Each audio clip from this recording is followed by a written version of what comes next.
Halo, assalamualaikum warahmatullahi wabarakatuh. Kembali lagi bersama saya di channel Musik Official Story Crew 02. Kali ini saya akan membawakan sebuah novel Lahirnya Kaisar Langit di bab 2011 ya. Dimana itu ada apa itu proses pembukaan gerbang pintu kayak di Istana Langit ya. Daripada panjang kali lebar, mending langsung saja. Tapi sebelum itu jangan lupa like, komen, dan subscribe. Saya tidak akan bosan-bosan untuk meminta subscribe itu, karena subscribe sebagai penyemangat saya dan kalian pasti pasti mensupport saya. Mereka tidak tahu kalau akan ada badai yang siap menerjang mereka, dan itu hanyalah masalah waktu sampai badai itu muncul, sehingga membuat mereka benar-benar jatuh ke dalam keputusan, walau mungkin itu hanya untuk sementara.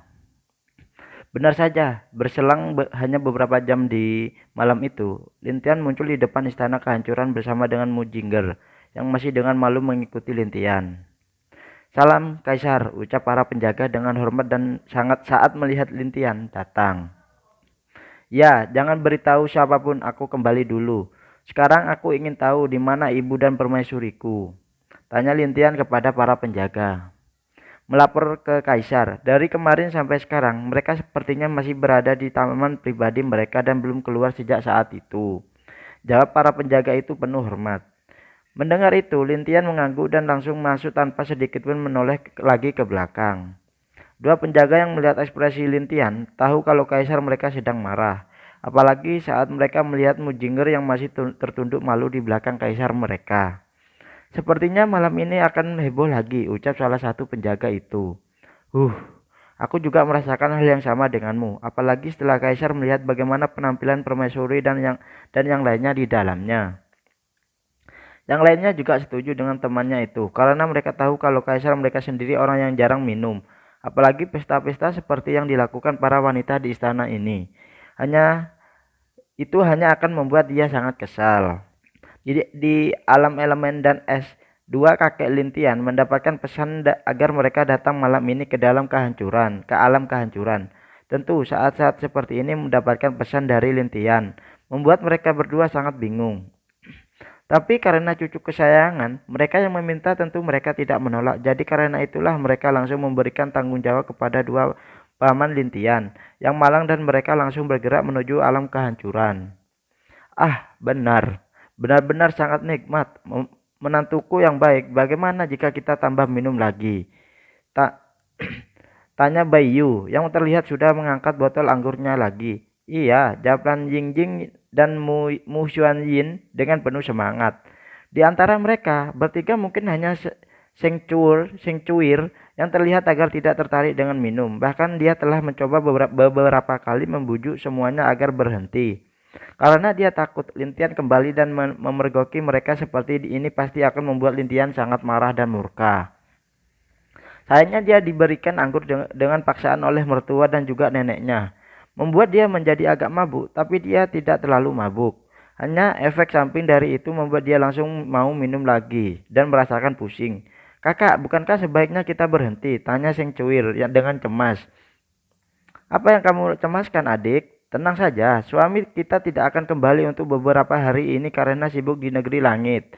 Jawab Lan Yingjing dengan penuh semangat mengangkat dan meminum anggur. Tapi itu benar, adik. Meskipun dia kembali, dia tidak akan bisa marah dengan kita karena kita memiliki ibu bayi dan nenek bersama kita. Kita bisa dijadikan senjata. Musuhan Yin dengan penuh keyakinan percaya bahwa Lintian tidak akan berani memarahi mereka, meskipun dia tahu kalau mereka semua melakukan hal seperti ini.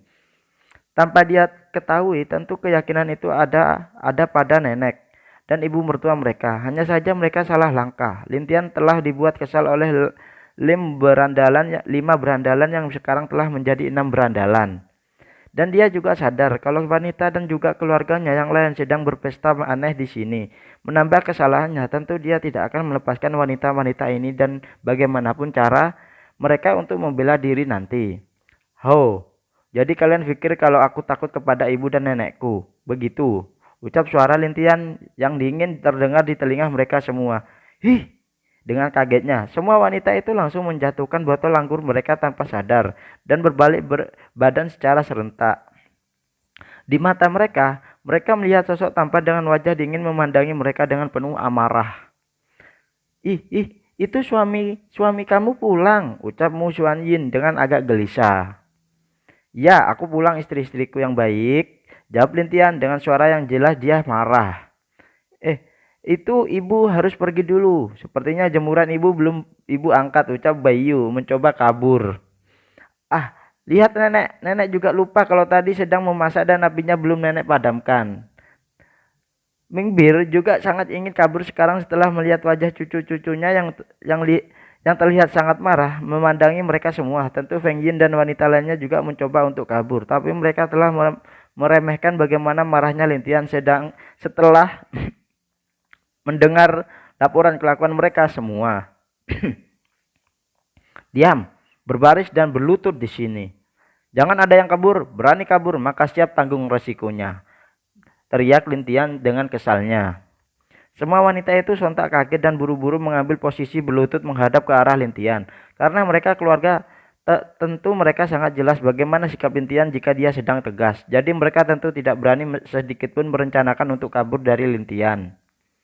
Bagus, tidak ada yang kabur, ucap Lintian dengan suara tegas.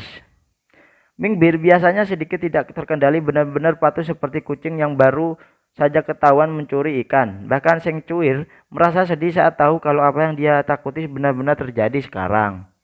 Jadi siapa yang akan memulai duluan untuk berbicara jujur kepadaku, ucap Lintian sambil duduk memandang para wanita yang berlutut itu. Itu anakku, kami sebenarnya sedikit lelah jadi karena itulah kami pesta sedikit di sini, ucap Bayu. Ya cucuku, kami hanya sedikit lelah. Suami, kami hanya sedikit berpesta di sini, jadi jangan marah, tolong. Benar suamiku. Mu Xuanyin dan Lin Jingyi berbicara dengan berani karena mereka berpikir kalau saat Bayu berbicara mereka bisa selamat. Hanya Sing Cuir yang tidak menyatakan apa-apa karena dia tahu kalau apapun yang mereka katakan itu percuma. Sedikit lelah, sedikit pesta, hampir setiap hari dalam seminggu, begitukah yang dinamakan sedikit pesta? Tanya Lintian dengan marah. Itu keempatnya terdiam, bahkan Feng Yin tidak berani ikut-ikutan berbicara karena dia juga sama-sama tahu kalau Lintian tidak akan bisa dibujuk dengan alasan apapun. Cucuku, apa yang membuat kamu memanggil kami di sini? Ucap suara yang datang dari luar. Setelah itu wajah Mu Yingjir dan juga adiknya Mi jadi kaku karena mereka sangat mengenal suara siapa itu. Bahkan Mingbir juga sangat cemas karena dia merasakan kalau ada aura yang mirip dengan suaminya. Kakek, kalian akhirnya datang, ucap Lintian menyapa keduanya. Hahaha, cucuku yang baik ternyata sudah berkembang dengan baik, ucap Linsang dengan bangganya. Cucuku tersayang, apa yang terjadi di sini? Tanya Linsang dengan wajah yang heran dan melihat wanita-wanita yang berlutut di lantai dengan wajah malu itu. Mucau dengan kebingungan juga ingin menanyakan hal yang sama dengan Lintian. Tapi karena Linsang sudah berbicara, maka dia hanya menatap Lintian menunggu jawaban menantunya itu. Lintian menjelaskan kenapa wanita-wanita ini bisa berlutut di depan dia saat ini. Awalnya Mucau dan Linsang masih terlihat tenang dan santai, tapi setelah hampir ke tengah penjelasan Lintian, wajah mereka menjadi sangat jelek. Bahkan dada Linsang sudah naik turun saat tahu kelakuan istrinya di sini. Mucau bahkan lebih menghela nafas saat menatap dua adik kakak yang sekarang tertunduk malu itu. Dia awalnya berpikir kalau sifat Muchen tidak akan diturunkan ke anak-anak perempuannya, jadi dia tidak terlalu memperhatikan mereka berdua. Tapi kenyataannya telah benar-benar membuat dia sadar kembali. Itu karena bagaimanapun perbedaan sifat anak dengan orang tuanya, yang namanya sifat orang tua pasti akan tetap ada di dalam tubuh si anak itu, walaupun hanya sedikit. Anak baik, bagus, ucap Mucau dengan senyum dingin. Kedua gadis itu ketakutan saat melihat senyuman Mucau. Mereka tahu kakek yang sangat mencintai dan menyayangi mereka sekarang telah sangat marah kepada mereka. Ada yang ingin kamu katakan lagi? Tanya Linsang kepada Mingbir. Itu tidak ada, jawab Mingbir. Tahu kalau suaminya tidak akan melepaskan dia kali ini, jadi daripada menambah emosi suaminya, lebih baik pasrah menerima keadaan yang sekarang. Dan kalian juga malam ini mari kita berbicara dengan baik-baik, ucap Linsang, menatap wanita-wanita yang lain. Ya cucuku, mungkin tidak bisa memarahi kalian terlalu berat karena dia hampir dibilang mudah. Jadi sekarang aku tahu kenapa cucuku memanggil kami ke sini, tambah Mucau dengan suara dingin. Dia tahu kalau Lintian tidak mungkin bisa terlalu keras kepada para wanita-wanita ini. Karena bagaimanapun satu ada ibunya, nenek, dan dua sepupunya dan juga istri-istrinya. Meskipun dia bisa memarahi istrinya, tapi lebih baik jika kakeknya yang turun tangan karena akan lebih memiliki efek terhadap mereka. Cucuku, kamu istirahat dulu, serahkan mereka kepada kami berdua, ucap Lingsang dengan lembutnya. Ya, kamu sudah sangat lelah karena masalah alam bawah ditambah dengan negeri langit. Jadi pergilah istirahat dulu. Mucau juga berbicara karena dia tahu kalau Lintian baru saja selesai bertempur di negeri langit. Meskipun dia menang, tapi dia belum sepenuhnya menguasai negeri langit. Dan baik dia maupun Linsang tahu kalau hal yang paling sulit adalah saat pertemuan seluruh penguasa beberapa hari ke depan nanti. Karena itulah dia dan Linsang telah memutuskan akan pergi sendiri ke negeri langit. Tentu juga ada Dewa Pedang dan Senglin yang akan ikut ke sana untuk bisa membantu mengurangi tekanan pada Lintian. Baiklah kakek, aku akan pergi istirahat dulu, jawab Lintian tidak menolak. Sebenarnya dia juga lelah karena belum ada istirahat dan dia berencana menghabiskan malam hari ini bersama istri-istrinya. Tapi, Lintian menghela nafas sedih. Menatap punggung Lintian yang agak sedih, wajah para wanita di sana merasa bersalah. Mereka tahu kalau pria muda yang terlihat tampan dan kuat ini juga memiliki keinginan di hatinya. Dan mereka juga tahu betapa besar tanggung jawab ada di pundak yang terlihat lembut itu. Suamiku, maafkan aku, ucap Seng Cuir, tanpa sadar sambil meneteskan air matanya. Dia adalah wanita yang berhati lembut dan bisa dianggap di antara wanita Lintian. Seng Cuir memiliki perasaan yang lebih peka terhadap apa yang dia lihat. Satu itu karena dia memiliki roh kehidupan yang kuat dan yang lainnya adalah ini pertama kalinya dia melihat Lintian terlihat tidak berdaya sejak mereka bertemu. Hal yang sama juga dirasakan oleh Mu Xuan Yin dan Lan Jingyi. Keduanya ingin mengatakan sesuatu, tapi jelas mereka tidak bisa. Untung saja Seng Cuir sudah mengatakan hal yang ingin mereka katakan, membuat mereka juga menatap Lintian dengan mata yang tulus dengan penuh kasih sayang. Lintian menghela nafas. Dia benar-benar tidak tahan melihat Seng Cuir menangis seperti itu. Apalagi dia tahu kalau Seng Cuir sudah cukup menderita selama ini. Jadi dia berbalik berjalan mendekati Seng Cuir. Dia dengan lembut mengusap kepala wanita cantik itu sambil menghapus air matanya. Aku tidak pernah menyalahkanmu. Aku tahu di antara yang lain kamu adalah paling lembut. Dan aku juga tidak bisa marah dengan cuirku. Suwerku ya. Yang lembut ini jadi jangan terlalu difikirkan, ucap Lintian dengan lembut. Tapi aku Seng Cuir masih sedih karena meskipun dia tahu Lintian mengatakan hal yang sebenarnya, tapi hatinya tetap merasa bersalah. Tidak masalah, jangan sedih lagi. Untuk kali ini berdua terima hukuman kalian dengan baik. Jangan coba-coba kabur lagi dariku, ucap Lintian menunjuk dua wanitanya yang lain. Baik suamiku, Lan Jingyi dan Mu Xuan Yin hanya bisa dengan patuh mengetahui ucapan Lintian. Itu bagus. Kalau begitu aku akan tidur dulu. Selamat menerima hukuman, ucap Lintian, melambaikan tangannya dengan tersenyum. Anakku, cucuku, Mingbir dan Bayu merasa ingin mencari pertolongan Lintian, tapi melihat Lintian pergi membuat mereka jadi putus asa. Dan setelah Lintian pergi, dua pria tua itu langsung dengan keras memarahi satu persatu dengan mereka, bahkan Seng Cuir yang tadi sedih menjadi pendiam tapi hatinya tetap masih bersalah. Keduanya tahu di antara para wanita ini hanyalah menantu kecil yang mereka sadar akan kesalahannya. Jadi mereka tidak terlalu memarahi Seng Cuir. Malah sebaliknya, mereka dengan keras memarahi dua wanita yang lebih tua, yaitu Bayu dan Mingbir, atau Bokwe ya, atau istri tertua. Kedua wanita tua itu langsung malu dan tidak bisa berkata apa-apa. Mujingir dan adiknya merasa kalau setelah kakek mereka masih ada ibu mereka yang siap membuat mereka menerima kenyataan yang lebih pahit hari ini. Tentu yang lebih beruntung adalah Mu Xuan Yin, Lan Jingyi, dan Seng Cuir karena mereka hanya akan dimarahi oleh dua orang tua ini dan tidak akan ada lagi yang memarahi mereka setelah itu. Lintian yang melihat dari kejauhan tersenyum dan dia tidak lagi memperhatikan keluarganya itu. Dia tiba-tiba mengeluarkan sebuah token dan merobek ruang. Setelah itu, masuk ke dalam ruang itu tanpa ada yang mengetahui kalau Lintian tidak lagi berada di istana kehancuran itu. Tiba-tiba sosok yang tadi sedang tidur di kursi berdiri saat melihat ada celah ruang yang tiba-tiba terbuka. Dan saat dia melihat siapa yang muncul, dia tidak bisa untuk tidak tersenyum memandang pria muda itu. Aku tidak menyangka kalau kamu bahkan akan datang menemuiku secepat ini, ucap Dewa Takdir memandang Lintian dengan senyuman tulus. Ya, ada yang ingin aku tunjukkan padamu, jawab Lintian dengan wajah serius saat memandang Dewa Takdir. Dewa Takdir yang terlihat santai juga menjadi diam dan lebih tenang memandang Lintian. Lalu dia mengangguk untuk membawa Lintian duduk bersamanya dengan agar bisa berbicara dengan baik. Apa yang ingin kamu bicarakan? Tanya Dewa Takdir. Lintian mengeluarkan sebuah kurungan di mana di dalamnya adalah makhluk aneh yang dia tangkap di dalam istana. Dia juga menjelaskan apa yang dia lihat saat berada dalam istana itu dan bagaimana jenis makhluk ini hidup serta bagaimana kekuatannya. Dewa Takdir langsung kaget saat tahu kalau makhluk ini terbuat dari batu kehancuran yang dulu pernah membunuh banyak dewa di zamannya. Dia selalu berpikir kalau itu hanyalah batu aneh yang memiliki energi aneh dan dari energi yang ada pada saat itu.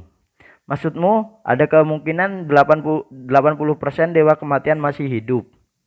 Dewa Takdir sontak bertanya seperti itu karena dia tahu bagaimana kekuatan ruang tanpa dia mengirim dewa kematian saat itu. Dan dia memiliki setidaknya 90% keyakinan kalau dewa kematian mati di sana. Ya, tapi itu tidak pasti karena banyak hal aneh yang mencurigakan di sini. Saat aku periksa dengan teliti semua petunjuk yang ada, jawab Lintian serius. Dia telah benar-benar memikirkan beberapa hal tentang masa lalu saat itu. Dia ingat kata-kata Dewa Kematian yang mengatakan dunia akan tetap berakhir di bawah takdir dari Dewa Takdir itu sendiri. Dan Lintian bisa memastikan saat itu Dewa Takdir tidak mau dunia yang akan dihancurkan dibangun ulang lagi oleh Dewa Takdir. Jelas saat itu Dewa Kematian sangat ingin memusnahkan seluruh dunia itu sampai menjadi debu.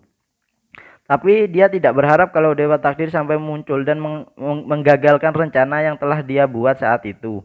Dari sini Lintian tahu kalau Dewa Kematian bukan ingin mengulang dunia tapi menghancurkan menjadi debu lalu membangunnya kembali seperti yang dia mau. Aku kurang pasti apa sebenarnya yang diinginkan oleh Dewa Kematian. Tapi jika benar seperti itu maka kemungkinan ada sesuatu yang tidak kita ketahui selama ini. Dan kemungkinan itu adalah yang membuat Dewa Kematian melakukan semua itu, jawab Dewa Takdir yang serius.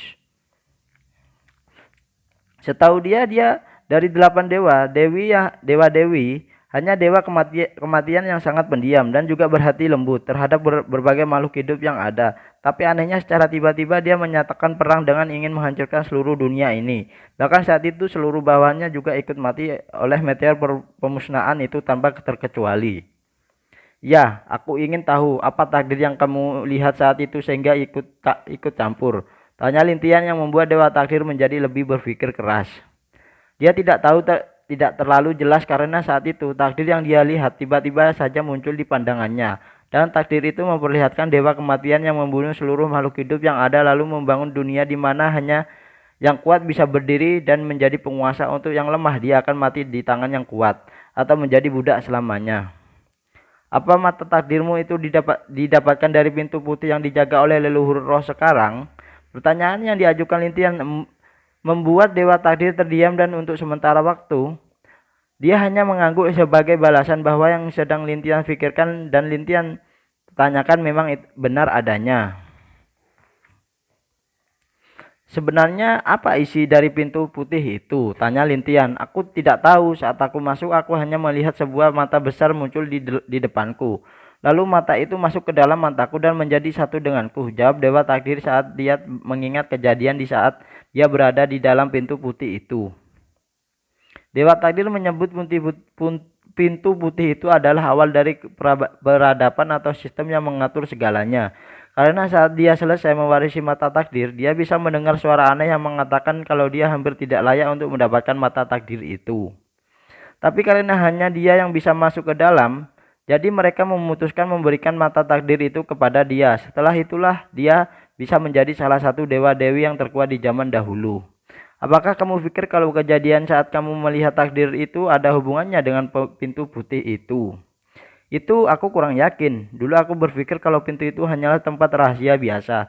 Tapi semakin aku saat itu berada di dalamnya, aku sadar kalau tempat itu tidak sederhana dan yang difikirkan seseorang karena saat itu aku merasa untuk pertama kalinya kalau kematian ada di dekatku. Baik, dia pun juga ragu karena setelah itu mendapatkan pelatihan di sana. Dia hanya bisa meminta untuk menjadi penjaga pintu. Hal sama juga diberikan kepada leluhur roh. Jika benar, maka apa yang ada di pintu itu adalah sesuatu yang menguasai dunia ini, atau sesuatu yang sangat ingin mengontrol semua isi dunia ini. Fikir Lintian, tidak memberitahu hal tersebut kepada Dewa Takdir. Dengan begitu, dia akan memutuskan untuk masuk ke sana setelah benar-benar memiliki kekuatan yang nyata dan dapat mengendalikan takdirnya sendiri. Karena dia yakin kalau apa yang ada di dalam sana, mungkin ada hal-hal yang dapat mengendalikan takdir seseorang. Apa rencanamu setelah ini? Tanya Dewa Takdir kepada Lintian. Mungkin aku akan mengatur negeri langit yang seluruh alam langit dulu. Baru aku akan memulai apa yang akan aku lakukan, jawab Lintian dengan tegas. Kalau begitu bagus, aku akan menunggu kabar baik darimu. Aku sangat ingin melihat perubahan apa yang kamu bawa ke seluruh alam ini, ucap Dewa Takdir. Kamu hanya perlu menunggu. Lintian tersenyum memandang Dewa Takdir. Meskipun ada sedikit sesuatu yang membuat dia masih ragu, tapi dia tidak akan membicarakannya lagi dengan Dewa Takdir. Karena dia takut, jika tebakan dia benar, maka dia bisa membuat seluruh apa yang dia rencanakan akan gagal nanti. Resiko yang akan dialami bukan hanya tentang dirinya, tapi seluruh orang-orang yang bersama dengannya. Dia tidak akan membiarkan semua itu terjadi terhadap orang-orang yang telah memberikan kepercayaan mereka kepadanya. Apa itu? Kenapa semuanya seperti telah memulai mengarah ke satu titik, ucap Lintian dalam hatinya.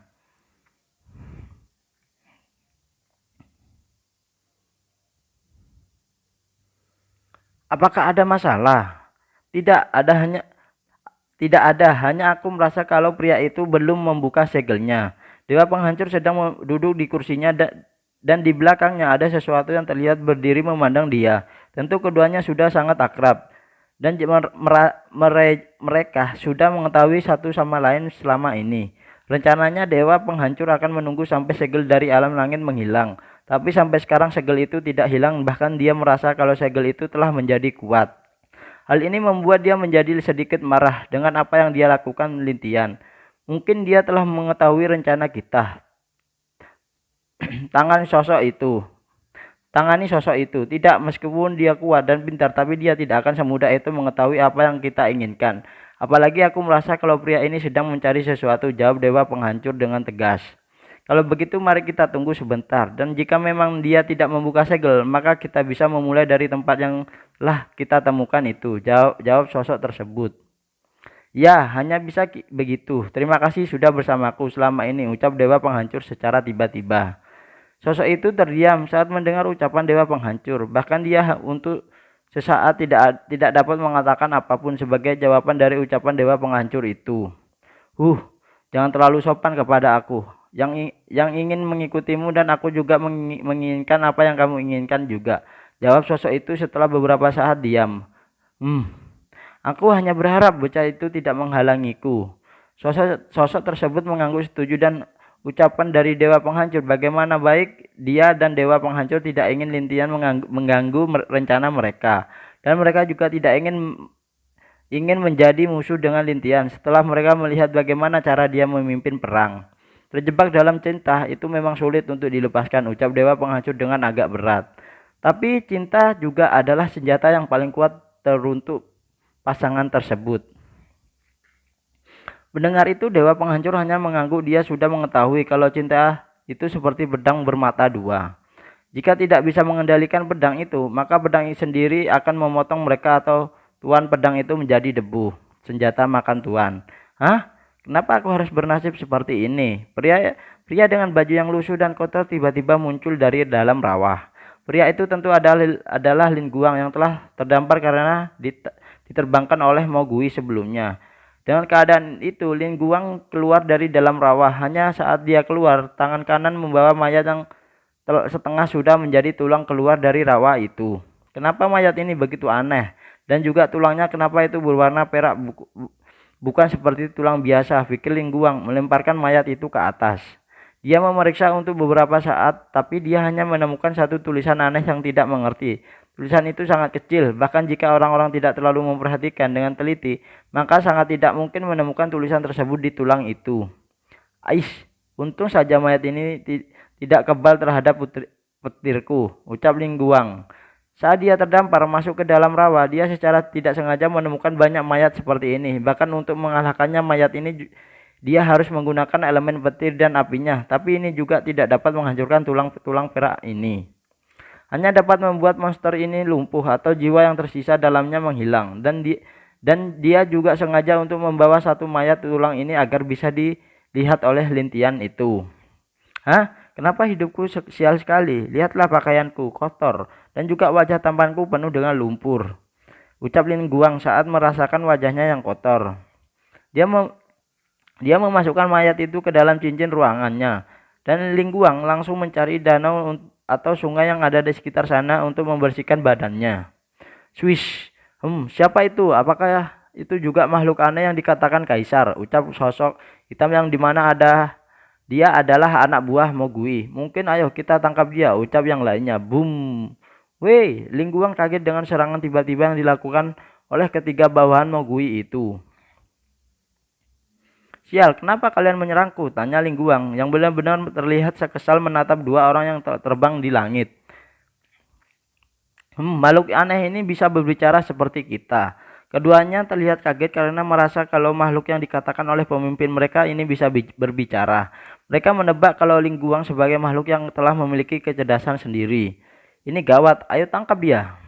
Keduanya langsung menyerang Ling Guang yang tidak siap. Saat keduanya mendekat, salah satu dari mereka menghilang tiba-tiba, muncul di belakang Ling Guang.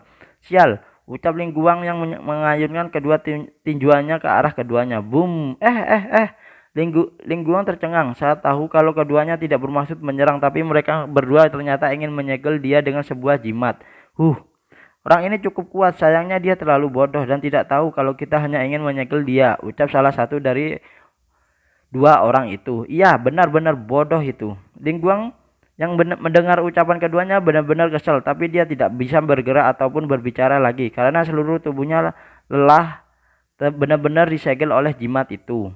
Baiklah, mari kita bawa kembali ke istana. Ya Tuan, pasti senang. Akhirnya kedua orang itu membawa Ling Guang kembali sebagai tahanan mereka berdua. Hanya terlihat ekspresi Ling Guang sudah didepresi karena orang-orang ini merasa kalau dia adalah makhluk yang aneh. Aku tidak akan berani berbohong lagi kepada kakek, ucap Ling Guang. Dalam hatinya merasa kalau hidupnya sedih kali ini berhubungan dengan dia yang sering nakal dan tidak terkendali. Di tempat lain, Mogui dan Ji Yanling terlihat sedang berdiskusi untuk mencari tempat kelompok mereka sesuai dengan instruksi Lintian. Sebelumnya, tiba-tiba saat mereka akan memutuskan untuk memilih tempat, ada yang memberitahu dia kalau bawahannya membawa sosok aneh yang sudah memiliki kesadaran sendiri seperti layaknya manusia. Jadi mereka langsung pergi meninggalkan semua kepentingan mereka dulu dan keluar untuk melihat makhluk makhluk tersebut. Hanya apa yang mereka lihat tidak sesuai dengan kenyataan karena makhluk aneh yang ditangkap dua bawahan Mogui itu adalah Lin Guang yang dilempar oleh Mogui sebelumnya. Sial, ini adalah sepupu Kaisar, ucap Mogui agak marah kepada bawahannya. Tapi dia terlihat aneh dan juga sangat jelek, ucap salah satu bawahannya yang lain. Sial, siapa yang kau katakan jelek? Ucap Lin Guang yang telah dibebaskan dari jimat segel itu. Maaf saudara Lin, itu kesalahan bawahanku, ucap Mogui agak malu. Tidak masalah. Oh iya, sebelumnya aku menemukan sesuatu yang juga aneh. Mungkin ini yang kalian cari. Benarkah?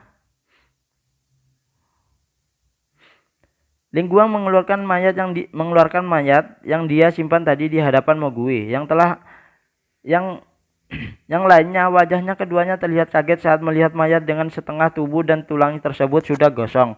Ini tidak, karena orang-orang ini sedikit merepotkan, jadi aku membakar dan menyetrum mereka menjadi seperti ini. Saudara Lin, apa maksudmu dengan orang-orang ini? Apakah masih ada yang lain? Tanya Ji Yanling. Ya, aku menemukan mereka di dalam rawa tempat di mana aku jatuh setelah diterbangkan dan orang-orang ini sangat merepotkan, jawab Ling Guang. Dia menjelaskan kalau dia juga telah mencoba berbagai elemen yang dia bisa hanya elemen api dan petir yang cocok untuk mengalahkan makhluk ini. Dan dia juga menunjuk bahwa tulisan kecil aneh di salah satu tulang dada makhluk itu. Apakah ada yang tahu artinya? Tanya Lingguang. Setelah dia menunjukkan tulisan kecil itu, Mowgli agak kaget setelah melihat tulisan yang telah lama tidak dia lihat itu. Jelas kalau tulisan yang ada pada tulang makhluk itu adalah tulisan kuno yang bahkan sudah ada sebelum zamannya. Tapi karena dia termasuk orang yang suka membaca tulisan kuno, tentu saja dia juga tahu arti dari tulisan kecil tersebut.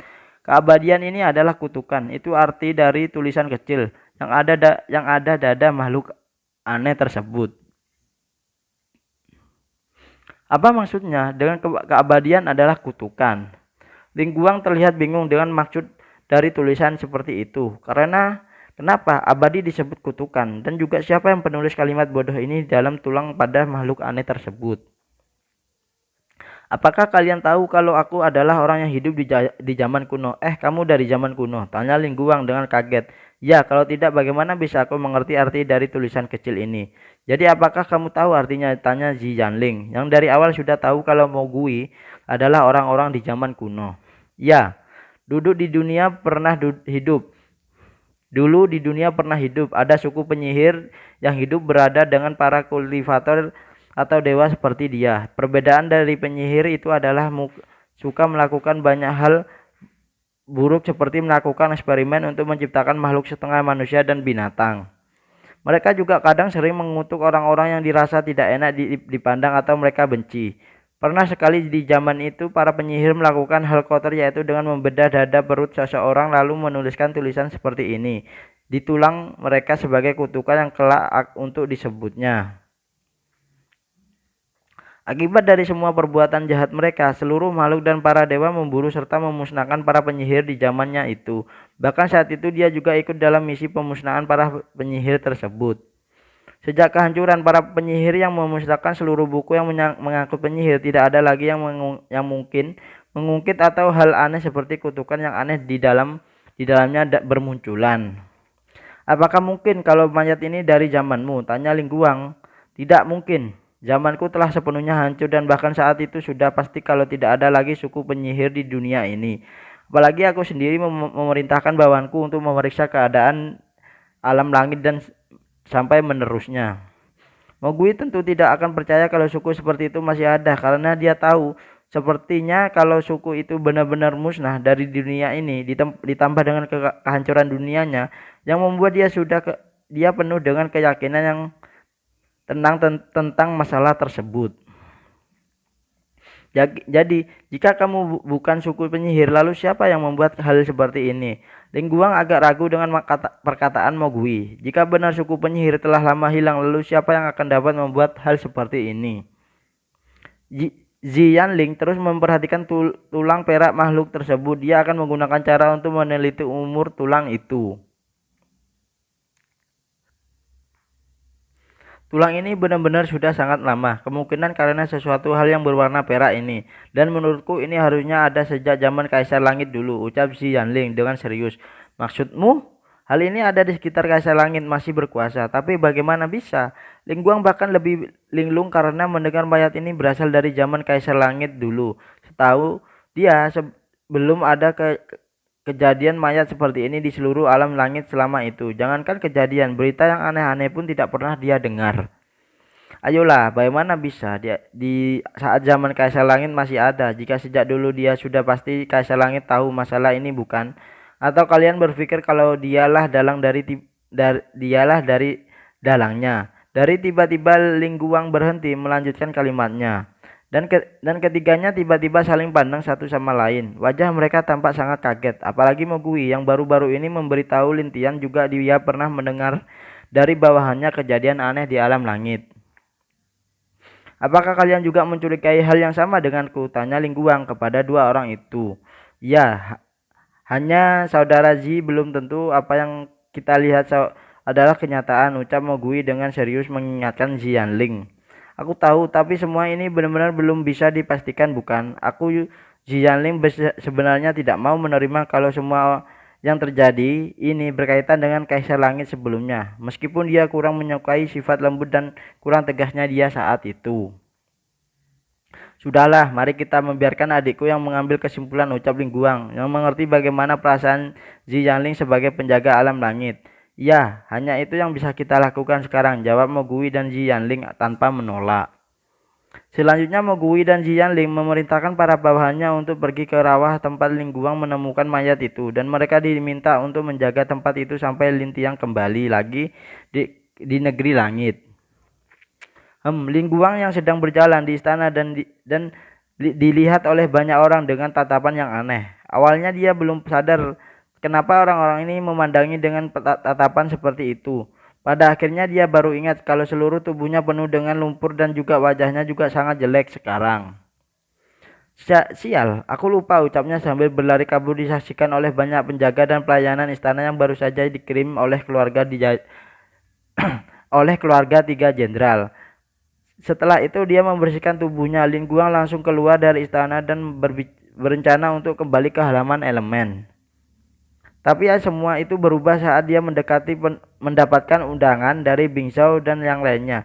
Segera dia pergi menuju ke tempat di mana ke-6 berandalan itu berada. Saudaraku, aku Lingguang, datang teriaknya saat memasuki portal ruangan penghubung alam langit.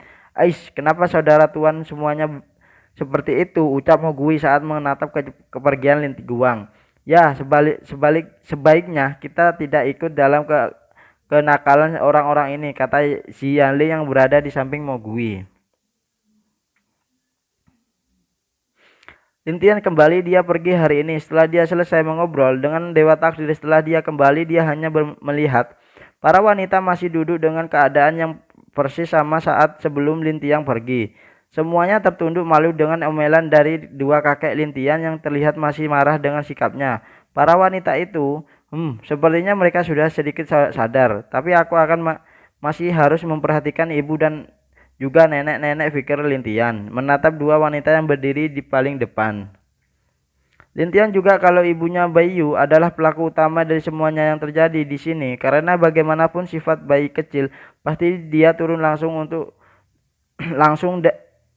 langsung dari Baiyu, walaupun itu hanya sedikit, dan juga setan itu ayahnya. Bayi kecil bukanlah orang yang suka anggur atau mabuk-mabukan seperti yang dilakukan bayi kecil.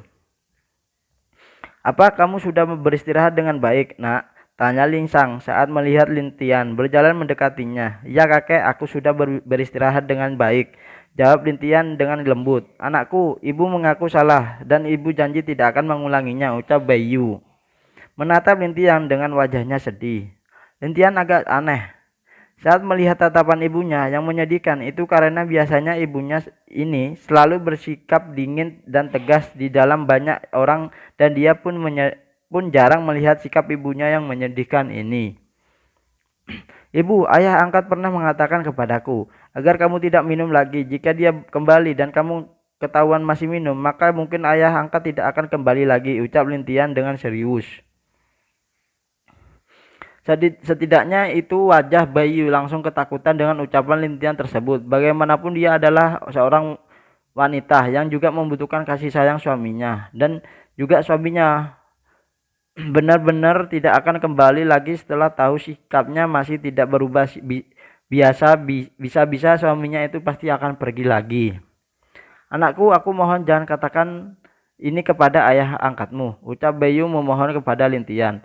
Lintian dengan menghela nafas melihat Baiyu dan yang lain. Untuk sesaat dia diam-diam terus melihat ke arah Mu Xuanyi yang masih tertunduk malu. Dia berpikir apakah Mu Xuanyin sudah mengetahui jati dirinya atau belum. Apakah ingatan masa lalunya telah kembali. Baiklah, kali ini kalian semua aku maafkan, tapi tidak ada kata lain kali. Jika sampai aku tidak segan untuk menggantung kalian seperti kalian menggantung para berandalan itu. Mendengar ucapan Lintian, semua wanita langsung mengangguk dan setuju. Dan mereka juga berjanji untuk tidak melakukan hal-hal seperti itu lagi tanpa diizinkan Lintian tersebut. Setelah para wanita pergi, tersisa Linsang dan Mu Chao yang bersama dengan Lintian masih duduk di meja halaman itu. Mereka terlihat saling mencicipi teh dan juga asik mengobrol bersama. Cucuku, sekarang kamu adalah Kaisar Langit, jadi kamu pasti akan segera pergi ke negeri lain, bukan? Linsang menatap Lintian sambil menanyakan masalah alam kehancuran kepada dia. Karena Lintian akan kembali ke alam langit, pasti dia harus mewarisi alam kehancuran kepada seseorang yang cocok juga dapat dipercaya. Sebenarnya aku memiliki rencana sendiri untuk alam kehancuran kakek, jawab Lintian dengan santainya. Dia sudah memikirkan masalah alam kehancuran maupun dan alam bawah. Dia akan memberikan roh dari alam kehancuran kepada Feng Yin. Lalu masalah alam bawah dia akan tetap membiarkan lang kecil untuk menjaga dan mengawasi alam tersebut. Tentu saja alasan Lintiang memilih Feng Yin itu karena dia adalah orang-orang yang dapat Lintiang percayai. Dan dia juga seseorang wanita yang juga pernah merasakan apa rasanya hidup susah. Dengan begitu Feng Yin pasti akan melakukan tugasnya dengan baik di sini. Apalagi dia juga ikut bersamamu, Xuan Yin dan La Jingyi dalam mengurus urusan istana selama ini. Lalu untuk alam bawah tanah, Lintian masih akan menyimpan dan akan memutuskan hal itu setelah dia benar-benar menemukan orang yang cocok menjadi penguasa alam bawah, karena bagi makhluk hidup, alam bawah sangatlah penting. Jadi orang yang harus menjadi penguasa alam di bawah adalah orang-orang benar, jujur, dan adil. Kakek, apa kalian tahu? Lintian mengeluarkan sebuah kandang kecil dari berisi makhluk aneh yang tersegel di dalam kandang itu. Melihat makhluk aneh yang hanya tulang itu membuat wajahmu Cao dan Linsang menjadi serius. Nah, di mana kamu mendapatkan makhluk ini? Tanya Linsang serius. Di dalam istana, jawab Lintian. Kamu tidak bercanda? Tanya Mu Cao yang menatap Lintian dengan mata tajam dan juga serius. Kakek, kenapa kalian menatapku seperti itu? Apakah ada sesuatu yang aneh dengan dengan makhluk ini? Tanya Lintian yang sedang bingung dengan penampilan dan kedua kakeknya itu. Bukan begitu dulu ayahmu juga, Pak? Bukan begitu. Bukan begitu dulu ayahmu dan juga pamanmu, Mu Chan. Kamu tidak pernah membawa makhluk seperti ini kepada kami. Saat dibawa oleh mereka, makhluk itu telah mati dan tidak bergerak lagi, jawab Linsang.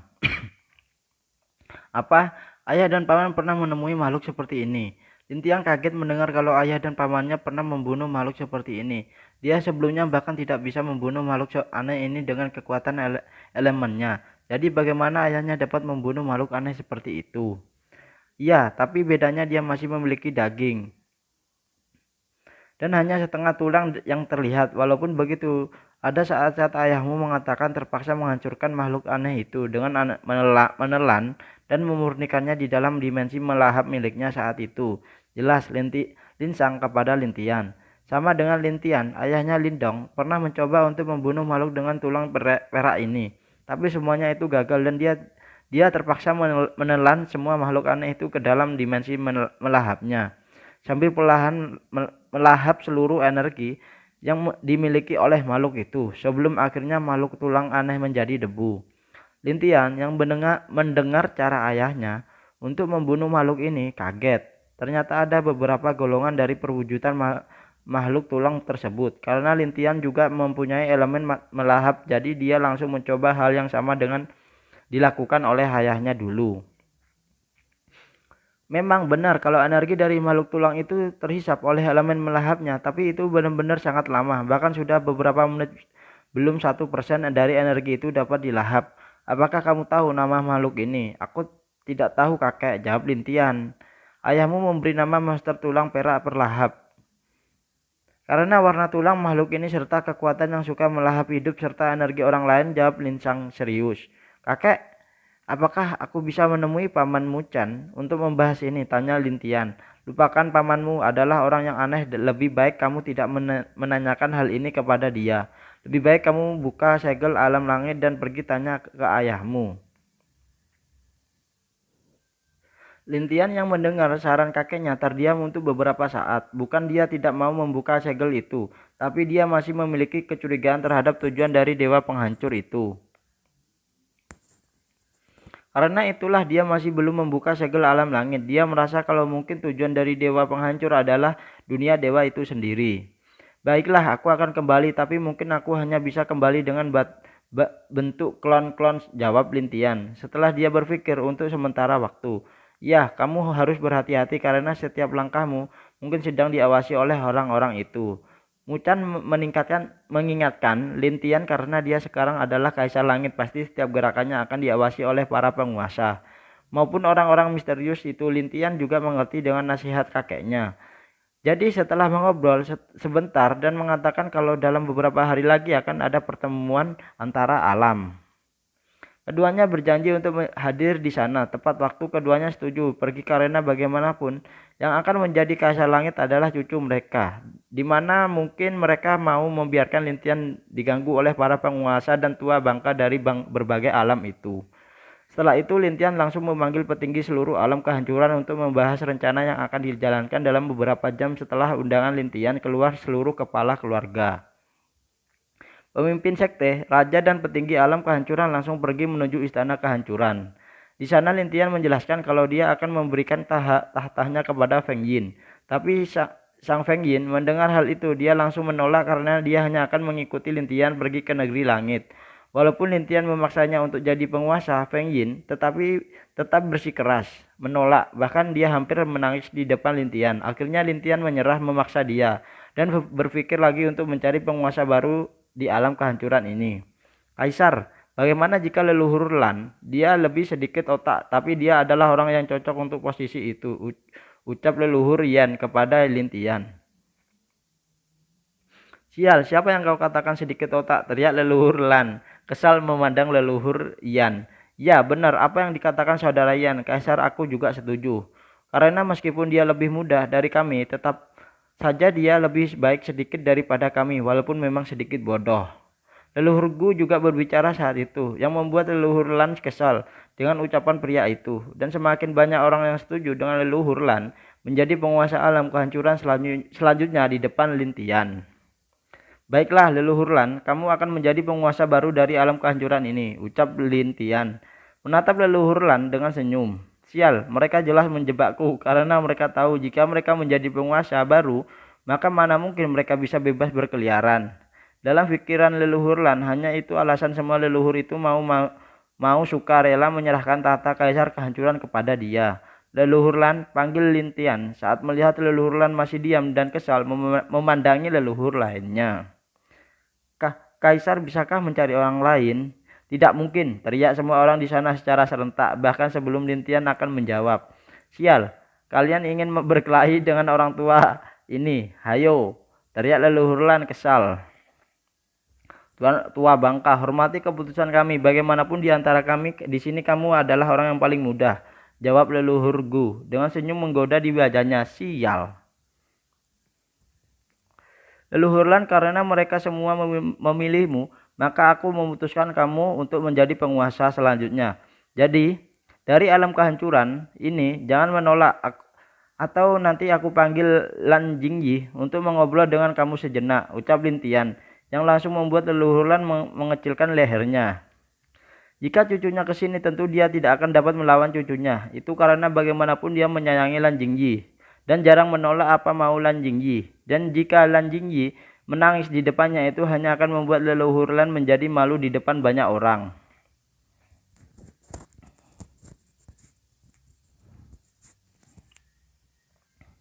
Baiklah Kaisar, aku menerima perintah Anda, jawab leluhur Lan dengan suara lemah. Akhirnya leluhur Lan menjadi penguasa baru dan Lin Tian langsung memberikan inti alam kehancuran kepada leluhur Lan. Dan hari itu juga leluhur Lan langsung kembali ke pengasingan untuk menyerap inti alam kehancuran. Lin Tian juga mengatakan kalau dia akan pergi ke negeri langit untuk melakukan beberapa persiapan dan meminta semua yang ada di sana menjaga alam kehancuran dengan sepenuh hati.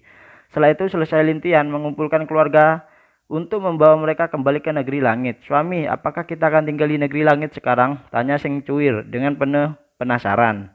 Bagaimana negeri langit lebih besar dan luas dari alam lainnya? Dikatakan juga itu adalah pusat kehidupan bagi seluruh alam, bahkan 3 tingkat dunia di bawah alam langit. Ya, kalian akan tinggal bersamaku di sana. Dan setelah sampai aku akan mempersiapkan beberapa hal untuk pertemuan seluruh alam juga. Jadi kalian bisa istirahat dan bersenang-senang di sana, jawab Lin Tian. Tuan, bisakah aku membangun pavilion merah di sana? Tanya Feng Yin. Itu terserah kamu. Nanti kamu tinggal berkomunikasi dengan para jenderal atau menteri yang telah ditunjuk langsung oleh 3 jenderal negeri langit, jawab Lintian dengan lembut. Ibu, nenek, ingat jangan membuat ulah saat sampai di sana karena di sana lebih banyak orang daripada alam kehancuran. Lintian tiba-tiba menatap dan mengingatkan kedua wanita itu dengan tegas untuk tidak membuat ulah saat mereka sampai di negeri langit nanti. Tentu keduanya langsung berjanji kepada Lintian kalau mereka tidak akan membuat masalah saat mereka sampai di sana. Anakku terlalu tegas kepadaku, pikir Bayu, agak sedih menatap Lintian. Dengan kapal besar mereka akhirnya sampai setelah beberapa jam perjalanan dari alam kehancuran. Sebenarnya itu bisa lebih cepat, tapi karena Lintian ingin melihat negeri langit untuk sesaat, dia memperlambat kapalnya. Sesampainya di depan istana, megah dan besar itu terlihat 3 jenderal Mogui dan juga Zi Yanling ada di sana menunggu kedatangan Lintian. Salam Kaisar, ucap mereka sambil membungkuk ke arah Lintian saat Lintian dan yang lainnya turun dari kapal. Tidak perlu begitu sopan, ucap Lintian. Meminta mereka berdiri. Mogui dan Zi Yanling mendekati Lintian dan membisiki sesuatu kepadanya. Wajah Lintian langsung berubah saat mendengar kalau mereka menemukan satu hal yang mengejutkan. Kalian tunggu, aku di tempat itu. Setelah aku mengatur keluargaku, aku akan segera ke sana, jawab Lintian dengan serius. Baiklah, Kaisar. Zi Yanling dan Mogui langsung berangkat ke tempat di mana Ling Guang terjebak rawa, dan Lintian mengatur istri dan juga ibu serta neneknya untuk tinggal di Istana Langit. Untung saja ada beberapa pelayan yang telah dipekerjakan oleh 3 jenderal yang membuat Lintian tidak terlalu repot mengatur keluarganya di istana.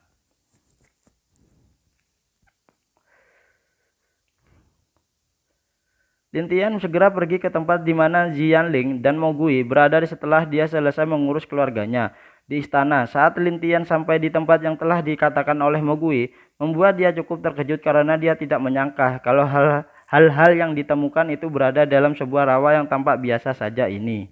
Apakah itu berada di sana? Tanya Lintian dengan serius. Ya, dan juga menurut sepupuku Kaisar, di dalam sana masih banyak mayat yang telah dibunuh, jawab Mogui dengan serius. Jika hanya ada yang dibunuh oleh kakak Lin, bukankah berarti masih banyak di bawah sana? Lin tiba-tiba berpikir kalau mungkin rawa ini terhubung ke sesuatu tempat, dan jika dia ingin melihat tempat itu serta menemukan apa isinya, dia harus turun ke dalam rawa ini.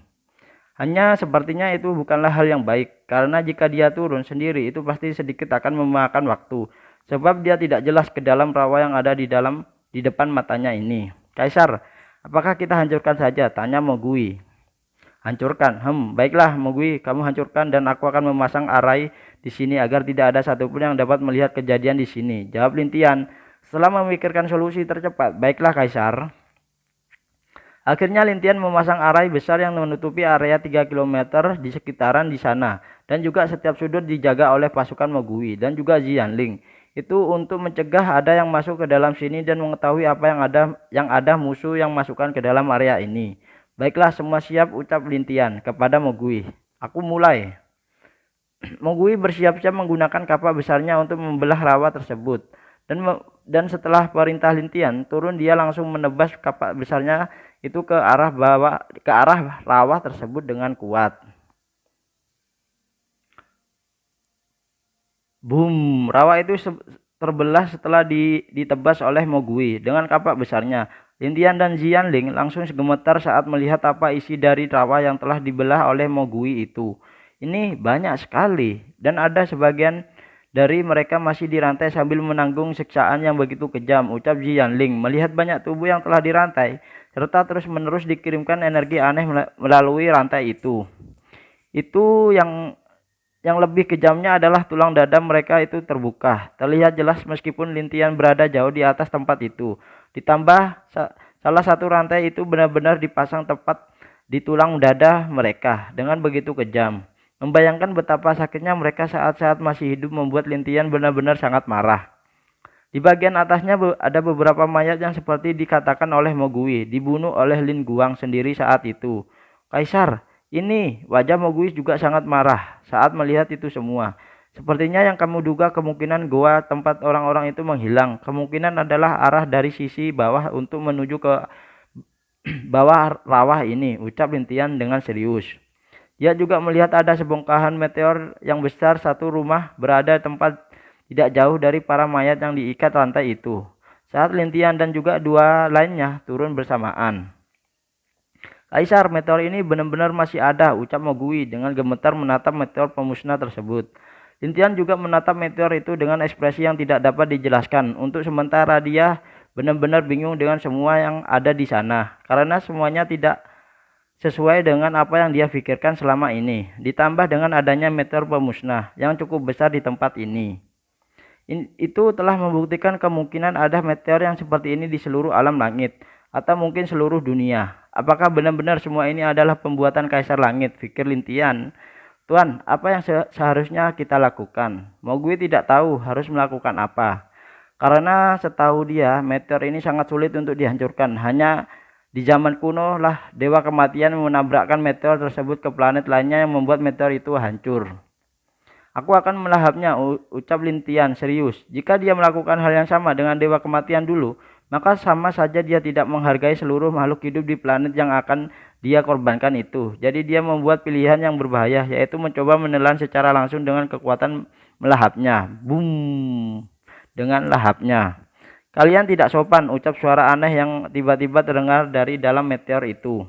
Perlahan meteor yang tadi hanya terlihat seperti bongkahan batu biasanya berubah menjadi laba-laba putih raksasa. Laba-laba putih itu juga melepaskan rantai yang menyegel mayat-mayat di sana dan membuat seluruh mayat itu bergerak sendirinya. Kau hidup? Tanya Lintian dengan bingung. Kamu makhluk rendahan berani berbicara seperti itu kepada yang agung ini, ucap laba-laba putih itu. Hanya seekor laba-laba berani berbicara lancang kepada tuanku, teriak Mowgli, langsung memukul kepala laba-laba itu dengan kuat. Plak! Apa? Wajah Mowgli berubah saat pukulannya tidak menggores sedikit pun di tubuh laba-laba raksasa itu. Semut laba-laba itu lalu mengayunkan salah satu kakinya ke arah Mowgli dengan sangat cepat. Boom! Semut berani melawan yang agung ini. Kenapa masih ada semut seperti kalian di alam yang baru ini? Laba-laba itu menatap Mowgli dan Lintian dengan jijik. Matanya jelas menganggap remeh kelompok Lintian itu sendiri. Apa kamu ini? Kenapa meteor sepertimu bisa hidup? Tanya Lintian dengan serius. Meteor, kalian benar-benar tidak tahu apa-apa. Kami ini, hahaha. Ternyata orang bodoh seperti kalian benar-benar ada. Aku tidak menyangka kalau apa yang dilakukan oleh Dewa Kematian saat itu hanyalah sia-sia.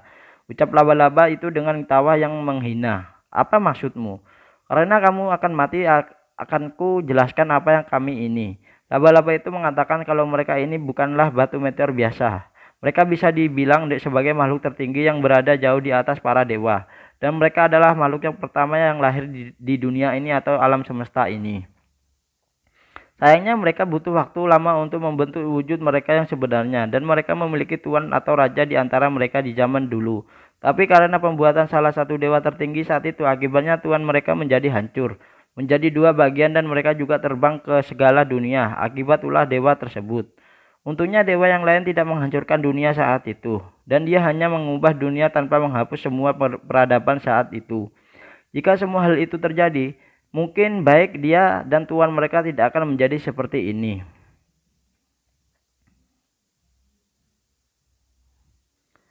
Kalau bukan karena dewa, aku tidak akan terpisah dengan tuanku sekarang, ucap laba-laba putih dengan marah saat mengingatkan di mana mereka telah berkumpul bersama tuan mereka. Dan mereka hanya bersiap untuk menunggu kelahiran bersama dengan tuan itu. Sayangnya saat itu Dewa Kematian mengetahui hal itu dan menggunakan mereka untuk menghancurkan seluruh dunia. Agar dia dapat membangun dunia baru tanpa mereka. Hanya semua rencana dia gagal karena perbuatan Dewa Takdir yang hanya mengubah kondisi dunia saat itu. Dan pada akhirnya banyak dari mereka terpisah atau mati di berbagai dunia karena tidak dapat berkembang dengan baik. Atau energi dunia di tempat mereka tidak mencukupinya. Jika Dewa Kematian saat itu mengetahui tentang kalian, kenapa dia tidak memberitahu hal ini kepada yang lain? Tanya Lintian. Semut bodoh, kalian memiliki dua sifat baik dan buruk bukan? Dan di antara sifat buruk kalian pasti ada yang namanya keserakahan. Menurut kalian apakah kami tidak berguna bagi para dewa saat itu? Kamu terlalu naif dan bodoh, ucap laba-laba tersebut dengan mengejek Lintian yang tidak tahu apa-apa. Ternyata mereka semua memiliki energi yang berbeda dan jika ada yang dapat menyerapnya, kemungkinan mereka pasti akan dapat meningkatkan ranah mereka atau sekte mereka ataupun mencapai tingkat yang selama ini dia impikan. Semua dewa saat itu. Sayangnya kalau ada keberhasilan pasti ada kegagalan. Jika mereka gagal, maka mungkin mereka akan menjadi mayat tulang perak seperti yang dilihat Lintian itu, yang hanya gila akan membunuh atau menyerap energi orang lain untuk memperkuat mereka. Tapi di zaman Kaisar Langit dulu, baik dia dan semua mayat di sini dijadikan tikus percobaan dengan menuliskan kalimat yang ada di setiap tulang dada mereka. Mereka ingin mencoba mengendalikan tulang perak ini. Semuanya berjalan lancar, tapi sayangnya dia yang telah lama menyerap energi berhasil membentuk tubuh dan malah membuat semua orang yang terlibat di sini menjadi pasukannya. Jadi maksudmu adalah kalian adalah makhluk pertama yang lahir. Kenapa aku merasa ada yang aneh dengan kalian? Tanya Mogui dengan heran. Hahaha, semut. Aku katakan kepadamu, kalau kami semua diciptakan dari energi perak yang jauh berbeda dari kalian, dan kami diciptakan untuk membuat kalian semua berada dalam keputusasaan. Jawab laba-laba putih itu. Baiklah, saatnya mati. Ucap laba-laba itu menyerang Lintian dan dua lainnya dengan 3 kakinya. Boom. Dasar laba-laba mengganggu. Tuan ini saja, ucap laba-laba ingin berbalik dan kembali mencoba menyerang energi yang ada di sekitarnya dan mengembangkan budaknya sendiri atau anak buahnya ya. Semut, katamu, kenapa aku merasa kalau seranganmu bahkan tidak dapat menggoresku? Ucap Lintian yang berbicara tepat saat laba-laba itu akan berbalik pergi. Bagaimana bisa? Laba-laba itu kebingungan dengan keadaan Lintian yang bahkan tidak terluka sedikit pun terkena serangan 3 kakinya yang sangat tajam dan kuat itu. Maaf, kalau memang benar kamu yang katakan itu, maka biarkan dirimu menjadi sumber energiku, ucap Lintian dengan senyuman aneh di wajahnya. Apa maksudmu? Kata laba-laba itu. Lintian hanya tersenyum karena dengan membuat simbol menggunakan tangannya banyak lubang hitam muncul di sekitarnya. Laba-laba putih merasakan kalau ada yang salah dengan ruang gelap itu dan ingin kabur dari sana. Sayangnya dia gagal karena setiap di sisinya sudah disegel oleh Lintian. Saat laba-laba itu sedang mengoceh kepada mereka, sial, bagaimana bisa? Kamu siapa? Kenapa kekuatan seperti ini ada pada kamu? Teriak laba-laba itu saat tak tahu kalau kekuatan Lintian jauh dari apa yang dia pikirkan sebelumnya. Melihat laba-laba itu ketakutan, Lintian agak bingung, tapi tiba-tiba sadar kalau kekuatan melahap adalah salah satu kekuatan yang terkuat di seluruh alam langit ini. Bahkan dia dengar kalau hanya alam elemen yang memiliki kekuatan melahap, hanya saja tidak semua orang yang orang-orang di alam elemen yang memiliki kekuatan melahap sekuat dia maupun ayahnya. Apakah kamu takut? Sial, ketakutan ini bukanlah sudah dihapus. Kenapa masih ada? Siapakah kamu? Ucap laba-laba itu yang tidak mengetahui kalau masih banyak orang yang memiliki kekuatan melahap seperti Lintian. Maaf, kekuatan ini dinamakan kekuatan melahap. Dan selamat karena bukan hanya aku saja yang memiliki kekuatan seperti ini. Jawab Lintian, yang membuat wajah laba-laba itu menjadi gelisah. Tidak mungkin, bagaimana bisa masih ada yang memiliki kekuatan yang seperti itu? Bahkan di zaman kuno tidak ada yang memiliki kekuatan seperti itu. Jika ada, mungkin kami sudah menjadi incaran mereka dan juga ini semuanya harusnya sudah hilang. Teriak laba-laba itu dengan marahnya. Kekuatannya hilang? Sepertinya ada sesuatu yang mungkin saja kamu tidak tahu atau tuanmu tidak tahu. Dunia kita sekarang adalah dunia yang disebut kultivator, di mana semua kultivator mencari jalan mereka sendiri, menembus dan mengubah takdir mereka sendiri. Dari situlah semua jenis kekuatan akan bermunculan. Selama mereka terus berlatih dan mau berkembang, tidak ada yang tidak mungkin menciptakan kekuatan baru, jelas Lintian dengan senyuman jijik. Menatap laba-laba itu. Sial, seharusnya dunia seperti ini hancur. Kalian benar-benar telah melewati batasan kalian sendiri. Teriak laba-laba itu dengan marah. Tapi dia tidak bisa bergerak karena benar-benar telah ditelan oleh elemen melahap Lintian. Di dalam dimensi melahap, perlahan monster itu dimurnikan untuk dijadikan energi kembali ke dalam tubuh Lintian. Tuan, apakah ini akan menjadi masalah besar? Tanya Mogui dengan serius. Masalah besar? Kemungkinan ini memang masalah besar. Jika benar-benar tebakanmu, maka baik Kaisar Langit dan orang-orang itu mencari sesuatu yang berhubungan dengan Tuan dari laba-laba ini, ucap Lintian dengan nada yang marah. Sekarang dia bisa mendapatkan sedikit penjelasan saat di zaman kuno Dewa Kematian mengerti kalau makhluk yang lahir dari meteor ini adalah musuh bagi seluruh makhluk hidup dan bisa menjadi inti energi lain. Dan karena Dewa Kematian takut dunia jatuh ke dalam genggaman Tuan dari makhluk itu, makanya Dewa Kematian merencanakan menghancurkan semua meteor itu sebelum mendapatkan wujud mereka. Sayangnya jika tebakan lain lintian benar-benar dalang atau dari perbuatan dewa takdir yang menggagalkan dewa kematian berada di dalam pintu putih itu. Jadi kemungkinan jika dia ingin menemukan jawabannya, dia mau hanya kesanalah dia harus pergi, kesanalah dia harus pergi. Hanya dia tidak bisa pergi sekarang dengan kekuatan yang dia miliki. Dia hanya berharap laba-laba ini benar-benar bisa membuat dia maju ke ranah setengah dewa kaisar secepatnya, agar dia dapat pergi langsung mencari apa sebenarnya yang di balik pintu putih itu. Masih menjadi teka-teki ya. Tahapan kultivasi itu adalah setengah dewa kaisar, yaitu rendah, menengah, tinggi ya. Dewa kaisar itu ya nanti adalah lanjutannya dewa kaisar. Nah, itu dulu dari saya, lahirnya kaisar langit ya, bab 2 2100 2011 ya sampai 2011 sampai 2040 saya bawakan. Untuk 2041 sampai 2050 saya bawakan besok atau lusa ya, mungkin secepatnya. Terima kasih, jangan lupa di like, di komen, di share ya, dan di subscribe. Terima kasih, mohon maaf untuk keterlambatannya. Saya ingin memberitahukan untuk lahirnya kaisar langit ada di fanpage saya ya. Untuk bab 1 sampai bab 2000 ada di fanpage, silakan kunjungi fanpage saya. Untuk The Story of Ye Chen yang berapa bab ya, itu ada di Instagram ya. Bab yang bawah 3700 ke bawah itu ada di Instagram, yang